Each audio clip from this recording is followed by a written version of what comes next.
ترافیکي لارښود. دوستانو، زموږ د نن ورځې د درس موضوع د لوحې.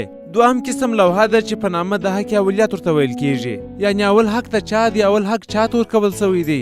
که چیرې ډریور حق اولیت مراعات نه کړي یا په پوهیږي نه ټکر رامنځته سي یا حادثه وکړي، بیا نو مسؤلیت ده ته راجع کیږي. وروڼو، د دنیا ټوله یو رقم لوحې دي، د ټولو مملکتو یو رقم لوحې دي. دا چې زموږ دولت یو څه غریب دی، لوحې د چادر یا د بل شي څخه جوړې دي، خو په نوره دنیا کې موډرن جوړې کړي. معنا یې هغه ده، لوحه هغه ده.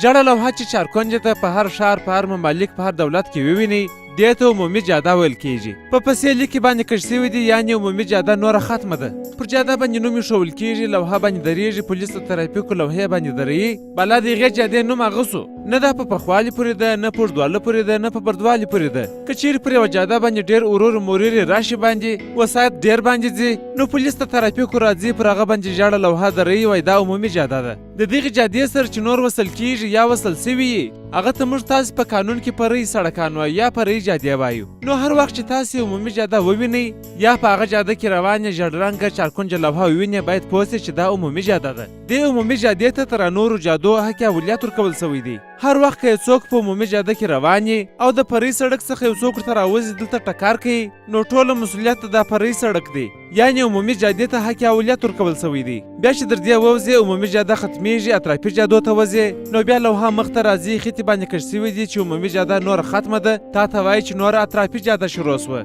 په اطرافي جادو کې هغه د فواید امیر ایسات لوحې دي چې په ژړو داسې رنګو کې نه دي، هغه به په نور شکلو کې درته دري چې اوس زه تاسو ته درښوم په هغه شکل سره. بیا عمومي جاده او فرعي جاده تاسو ته درښیي. په پسې د ښار چې ووځئ، اطرافي جادو ته راسئ. لوحه ده عیناً اختاریه شکل لري، مثلث شکل یې دی، مګر یو سړک یو خط پکښ تیر دی، دوه خامه سړکان، فرعي د راسته طرف څخه او بل د چپه طرف څخه، یعنې په داخل د ښار کې نه، دا په اطرافو کې دا لوحې درېږي. نو هر وخت چې په عمومي جاده کې وسایط روان، اول حق اولیت د هغه دی. فرعي سړک که د راسته طرف څخه دی که د چپه طرف څخه دی، دوی باید انتظار وکړي چې وخت هغه تیر سو. اول حق اولیت باید عمومي جادې ته ورکول سي، پس ته در هغه به دی را داخلیږي. داخل شدن یا داخلېدل باید په داسې شکل سري، کله چې دی عمومي جادې ته را داخلیږي. که راسته لاس ته تلئ، لنډه کاټې کوي، مشکل نشته، خپل لاس یې دی. که چیرې چپه لاس ته تلئ، نو د جادې در مابینځ پورې به ځان رسوي، یو زاویه به تشکیلوي او خپل لاس ته به ځان عیاروي. دا پیغام تاسو ته د شاه موبلاینو شرکت لخوا وړاندې سو. شاه د اعتبار وړ نوم.